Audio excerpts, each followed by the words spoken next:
watching DD India Live, India's voice to the world. I'm Preeti Kaur. Coming up in the next 30 minutes, cricket fever grips the country as unbeaten Team India to take on five-time ODI world champions Australia in the final. Indian Prime Minister Narendra Modi to watch both the teams clash for the title after 20 years. Israeli Prime Minister Benjamin Netanyahu defends military actions in Gaza, says Israel abides by the laws of war. Thousands protest in Spain's Madrid against proposed Catalan amnesty law.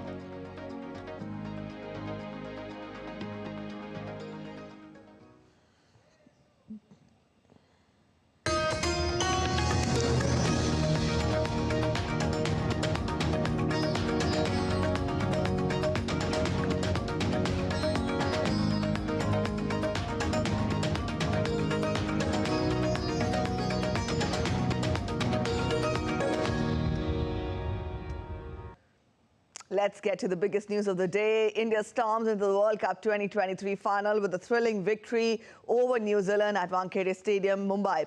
Now, this is the 10th consecutive win in the tournament, and it establishes India's best ever ODI winning streak. The road to the final has nothing been short of being spectacular. After a thrilling journey of 45 matches, the cricketing world is gearing up for the ultimate showdown at Ahmedabad's iconic Narendra Modi Stadium. It's a clash of titans as India and Australia, two cricketing powerhouses, go head-to-head in the grand finale on Sunday. India, the favourites, have an impeccable run, storming into the final with 10 consecutive victories. Captain Rohit Sharma's unbridled aggression and Virat Kohli's stellar performance as the leading run scorer have set the stage for a pulsating encounter. The semi-final victory against New Zealand has silenced doubts about India's knockout prowess, and the team is ready to write a new chapter in their historic rivalry. We do understand the importance of what Australia can do. They are a very complete side, and for us, again, what is important is to focus on what we want to do as a team. India's bowling arsenal, led by Jasprit Bumrah and Mohammad Shami, has been a force to reckon with. The spin duo of Kuldeep Yadav and Ravindra Jadeja have spun their way to success. The expectations in the cricket-crazy nation are soaring, fueled by the fact that the last 3 World Cups were won by the host nation. It's not been easy. Containing batsmen, restricting the opposition is not an easy job, but our seamers and the spinners did that perfectly. Australia, despite a rocky start, have found their rhythm. The potent leg spinner Adam Zampa, backed by a formidable pace attack, poses a serious threat. Glenn Maxwell's explosive batting, showcased by his double century and lightning-fast century, can single-handedly turn the tide. Australia, with Captain Pat Cummins at the helm, is determined to crash the Indian party. The crowd's obviously going to be very one-sided, but it's also... in sport, there's nothing more satisfying than hearing a big crowd go silent, and that's the aim for us tomorrow. The stage is set, the players are primed, and the world awaits the crowning of the new cricketing champion. Join us as we break down the key players, analyze the strategies, and build the excitement for the grand finale. So buckle up as the cricket carnival is reaching its crescendo. With my colleague Mukesh Shukla, Jai Shankar, and Rajesh Ricky, this is Tapush Bhattacharya providing in-depth analysis from the Narendra Modi Stadium in Ahmedabad. And the stage is all set and the stakes are high. India versus Australia in the 2023 ICC Men's Cricket World Cup final in Ahmedabad promises epic clashes on the biggest cricketing canvas. Up next, we get you 5 key player matchups, in fact, that could shape the destiny of the World Cup.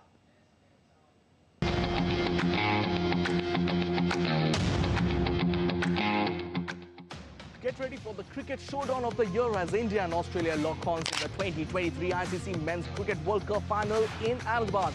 The stage is set and key individual battles are poised to shape the destiny of the coveted trophy. First up, Josh Hazlewood versus Virat Kohli.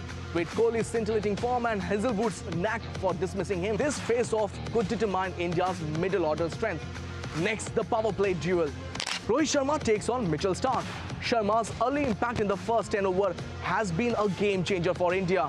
But can Starc halt his onslaught and give Australia an edge? In the spin challenge, it's Glenn Maxwell versus Kuldeep Yadav. Maxwell's aggressive style meets Yadav's spin mastery, adding an unpredictable twist to the encounter. Will Maxwell conquer or fall victim to the turn? The battle of the mind unfolds with Steve Smith facing Ravindra Jadeja. Jadeja has had Smith's number in recent encounter, but Smith's impressive ODI record against Jadeja adds a layer of intrigue. Who will emerge victorious in this strategic clash? And finally, the fury-paced duel. Mohammad Shami targets David Warner. Shami's exceptional record against left-hander poses a threat, but Warner's resilience against right-arm pacer could be a game-changer. Will Shami continue his left-hander dominance? We'll wait and see. As the anticipation builds, each matchup becomes a mini-drama within the grand narrative of the World Cup final. Who will seize the moment? Who will crumble under pressure? It's cricket at its finest. But don't miss a moment of the action. With camera person Jai Shankar, this is Taposh Bhattacharya signing off from the Narendra Modi Stadium in Ahmedabad for DD India. And we all saw rival skippers Rohit Sharma and Pat Cummins were all smiles as they posed with the World Cup trophy at the historic Adalat Stepwell close to Gandhinagar city in the Indian state of Gujarat. Stepwell was built by Queen Ruda Devi of the Waghela dynasty in memory of her husband in 1498, and it is just a 22-minute drive away from the World Cup final venue. It is an intricately carved 5-story deep water conservation structure situated just on the outskirts of Ahmedabad, also a UNESCO World Heritage City. And now we take a look at other stories making it to the headlines from across India. Relief and rescue operations continue in northern Indian state of Uttarakhand for the 8th consecutive day today to rescue 41 workers trapped in the under-construction tunnel in Uttarkashi. The administration is in constant touch with the people trapped in the tunnel under construction, and all the workers are safe. The Prime Minister's office is also monitoring the situation and is in constant touch with the state government. Viksit Bharat Sankalp Yatra outreach program is being observed in the Indian city of Tawang in Arunachal Pradesh. The pledge for Viksit Bharat was also taken in a village in Tawang. The Sankalp Yatra aims to reach out to people, create awareness and provide benefits of welfare schemes to the people. The 2-week-long India International Trade Fair that started from November 14th is opening for general public from today, and it will continue till November 27th. The fair is likely to attract around 40,000 visitors each day and could swell to around 1 lakh visitors per day during weekends and holidays. All schools in New Delhi will reopen from Monday according to an order by Delhi government.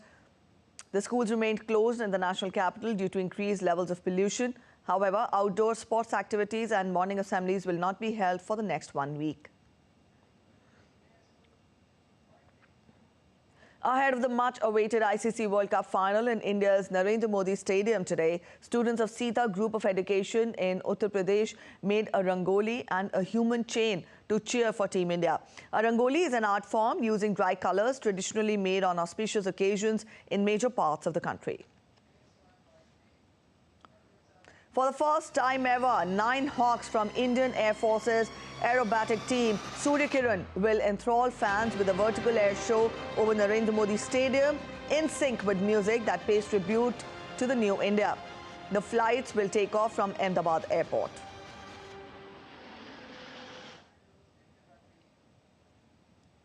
All right, let's turn focus to other international updates. We'll get you the updates on Israel-Hamas conflict now. Israeli Prime Minister Benjamin Netanyahu defended the military's actions in Gaza since the October 7th attack by Hamas. During a briefing on Saturday in defense headquarters in Tel Aviv, Netanyahu said that Israel abides by the laws of a war. Israel abides by the laws of the war. That's how our army works. The most moral army in the world. Humanitarian aid is also vital to maintain international support.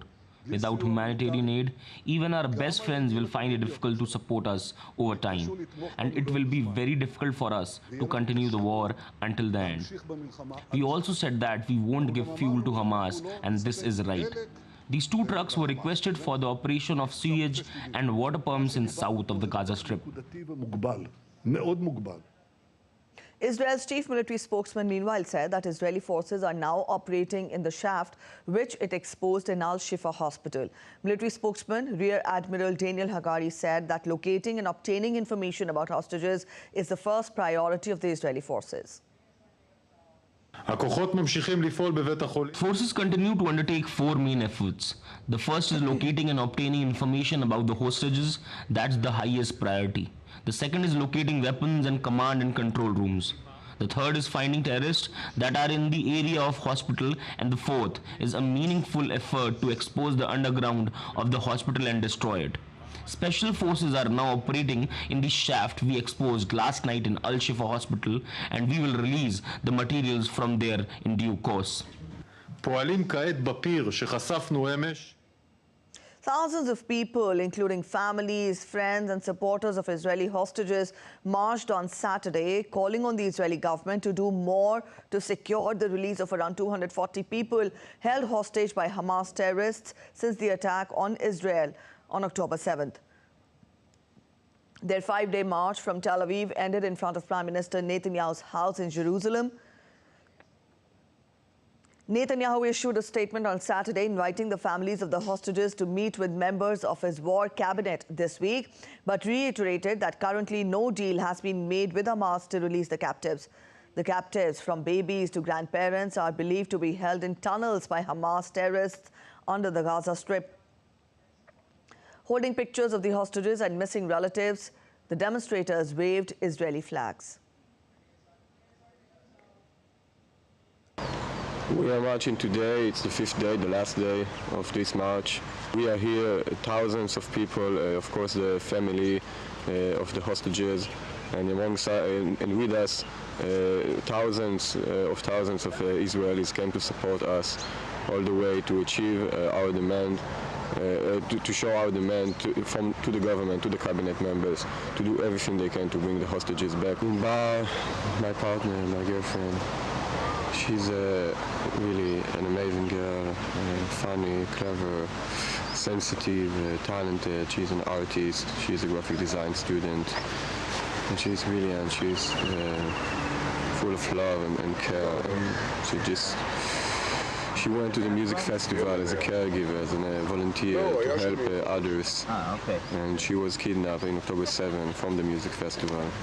Today is my husband's birthday. He is 63, and his mother, Yafa Adar, is kidnapped. She is 85 years old, and we are not with her, and we are marching. We are marching to Jerusalem to bring her back, to shout and to say that she must be here back with all the kidnapped. We don't have time. We don't have 1 hour more. We don't know if she is alive. European Commission President Ursula von der Leyen has given her support to the political solution to the Israel-Hamas conflict. Ursula von der Leyen called for a two-state solution as she handed over a consignment of humanitarian aid for Palestinians from Gaza. The aid was delivered to the Egyptian Red Crescent on Saturday. EU had quadrupled humanitarian aid to Gaza to around $109 million and had organized 15 flights bringing aid for Gazans to the nearby Egyptian city of Arish. Even as we deal with the urgency of today, we must also think about what the day after could look like, and how Israelis and Palestinians can regain hope, have a perspective. And for this, they need a political solution. And this horizon is a two-state solution. It requires the agreement between Israelis and Palestinians. But the European Union is ready to support this process once the time comes, in very close cooperation with our friends and partners. Thank you so much. We are heading for a short break, but still to come on this edition of DD India Live. Eligible Argentinians to vote in presidential election runoff today.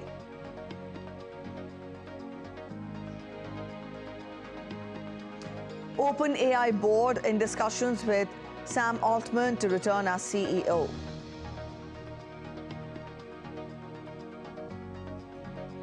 World Toilet Day being observed today to inspire action to tackle the global sanitation crisis.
Welcome back after the break. You're watching DD India Live and I'm Preeti. Let's get you more international updates. In the latest series of protests, thousands of people marched through Madrid on Saturday against the amnesty law, which Spain's socialists agreed over Catalonia's 2017 separatist bid in order to form a government. Madrid also witnessed clashes between protesters and riot police.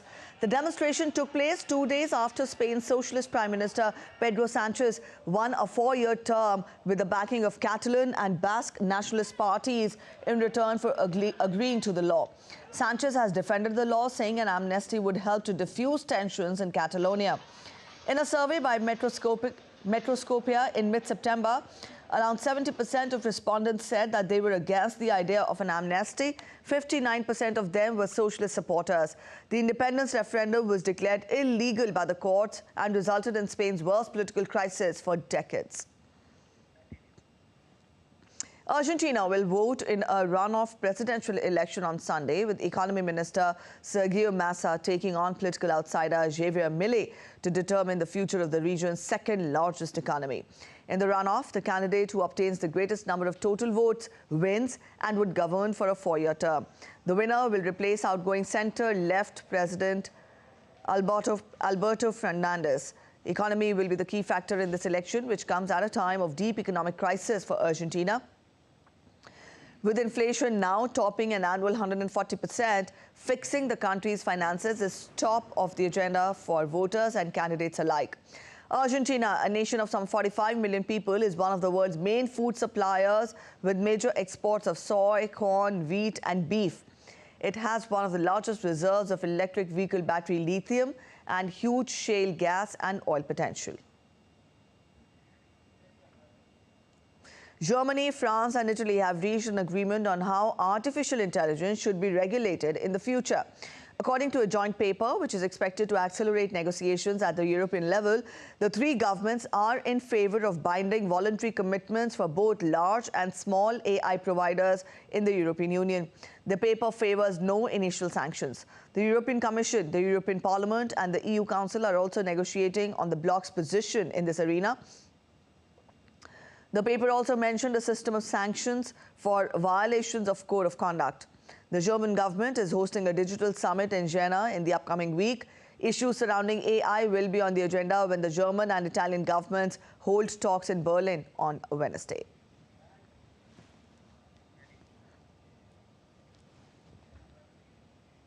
The OpenAI board is in discussions with Sam Altman to return as the CEO of the company, according to media reports. The decision came after ChatGPT usage plummeted by 43% after the sudden firing of Altman.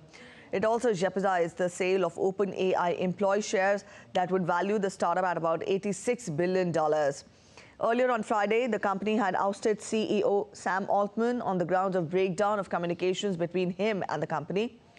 Backed by Microsoft in November 2022, OpenAI released ChatGPT, kicking off the generative AI craze.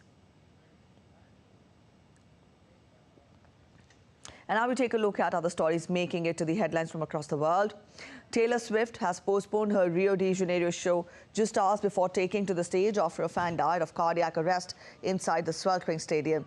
The songstress posted a heartfelt message after already having arrived at Nilton Santos Olympic Stadium in preparation for the event. In a handwritten note, she explained the risks were too high for the show to go on and explained her decision to her biggest supporters.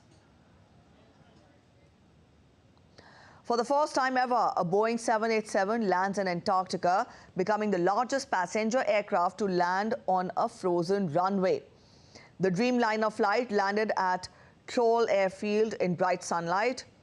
The Norwegian Polar Institute claims the landing not only has strengthened Norwegian research in the Antarctic, but has also opened up new logistical possibilities. China braces early season of snowfall, brings snow and ice lovers out to enjoy their cold weather pursuits. The resort operators in the region say the number of visitors have been scaling the heights this year due to early season snowfall.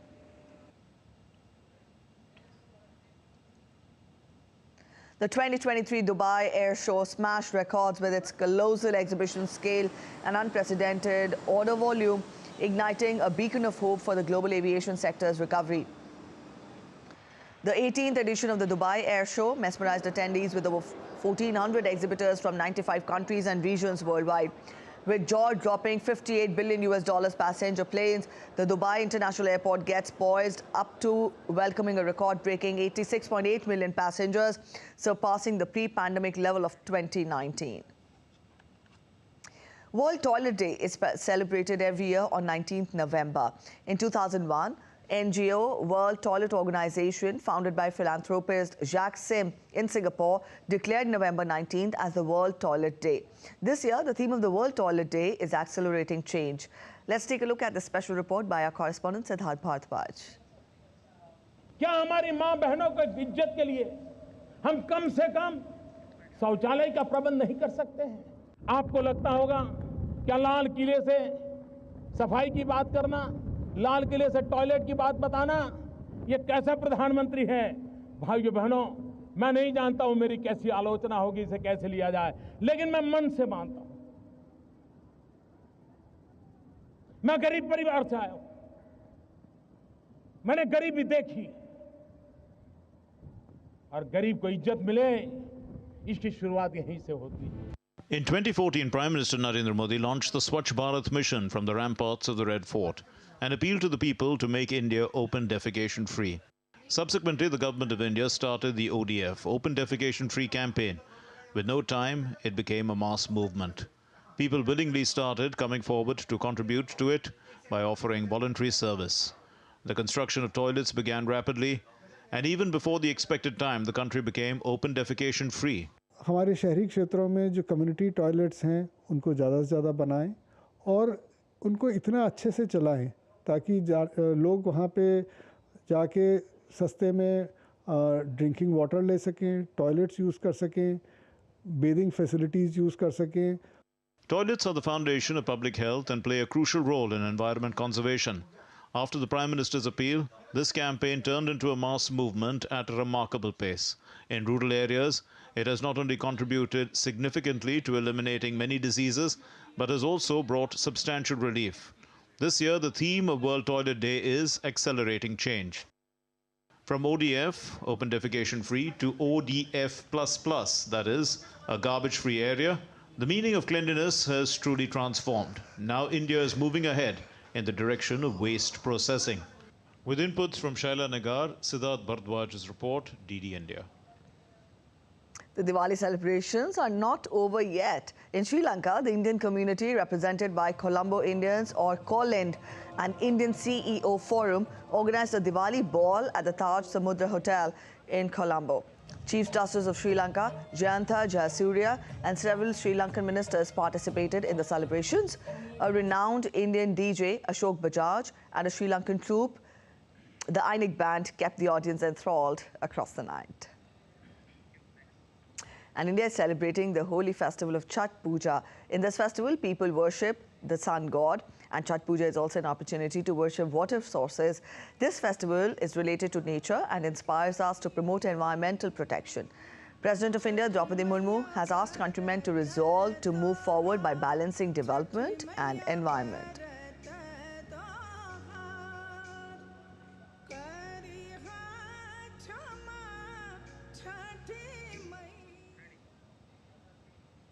That's it in this edition of DD India Live. But let us know your thoughts on the news of the day.